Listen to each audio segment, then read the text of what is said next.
In this video, we are going to talk about two important terms given by T.S. Eliot. And the two important terms are dissociation of sensibility and the objective correlative.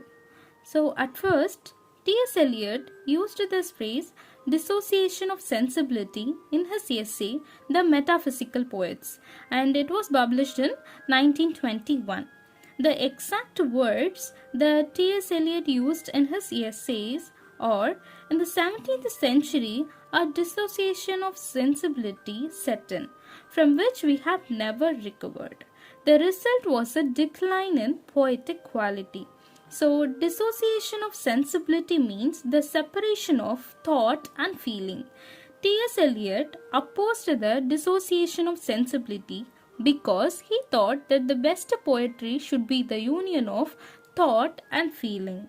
So, according to T.S. Eliot, the highest point of poetry was the 17th century. After that, there was a decline in the quality of poetry. According to T.S. Eliot, the dissociation of sensibility occurred during the time of Civil War. Eliot also mentioned the influence of two powerful poets, Milton and Dryden, in causing the split between thought and feeling. So, according to T.S. Eliot, the metaphysical poets who wrote during the 17th century, such as John Donne and Andrew Marvell, had the unification of sensibility, which means the union of thought and feeling. So, for example, John Donne, in his essay, A Valediction Forbidding Mourning, has compared two lovers separated by distance with two legs of a compass. So they are joined at the top and she is perfectly grounded at the center point as he travels, and if she remains firm in the center, it makes a perfect circle. Like that, he says in his poem. According to T.S. Eliot, these poems resulted from the union of thought and feeling. Obviously, the poets have thought a lot to come up with such an extended metaphor when they are comparing two lovers separated by distance with two legs of a compass. And at the same time, the poet has also felt deeply to convey the right emotion in the poem. So, according to T.S. Eliot, best poetry is that which is created by the combining emotion with intellect. So, T.S. Eliot observed that poet until the 17th century thought and felt. Here, Eliot pleads for a reintegration of thought and feeling in poetry of modern age. So, therefore, his poems such as The Wasteland have unification of sensibility, which means union of thought and feeling. So he thought that the best poetry should be the union of thought and feelings. And the next term is objective correlative.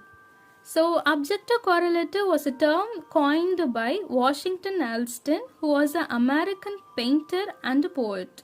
And it was used by T.S. Eliot in his essay Hamlet and His Problems, and which was published in 1919. According to Eliot, the only way of expressing emotion in the form of art is by finding an objective correlative. So, objective correlative can be set of objects, a situation, a chain of events that are used to evoke a particular emotion. For example, think like that, in a ghost movie, a filmmaker uses heavy noises and creepy situation to scare the audience. He used the sound of thunder, cracking of the door, dogs barking to evoke the emotion of fear. So here, for example, in Chandramukhi movie, Rajinikanth tells about particular objects or situations like the sound of the window, dogs barking, the smell of the jasmine flower to evoke the emotion of fear. So here, he used a set of objects and situation for a particular emotion, and that is objective correlative. So similarly, in the romantic movie, the filmmaker uses flowers or beautiful poetry or romantic background music to evoke the emotion of love. So the audience or readers react to the objective correlative throughout the work of art. So, in his essay, Hamlet and His Problems, T.S. Eliot gives a classic example of objective correlative, which is the sleepwalking scene of Lady Macbeth. He says that it was a perfect objective correlative because readers can easily understand the state of mind of Lady Macbeth through the scene. So, he thought that the objective correlative is the best way of expressing the emotion. But in Hamlet, it is vice versa. Here, Shakespeare failed to connect the objective correlative. So, T.S. Eliot says that Hamlet is dominated by an emotion which is inexpressible, and therefore the play is an artistic failure. And he also says that it was unable to find objective correlative to express Hamlet's state of mind.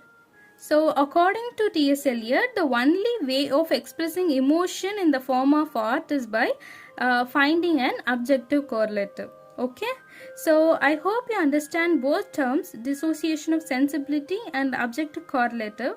So, try to recall everything we have seen in this video. So, thank you.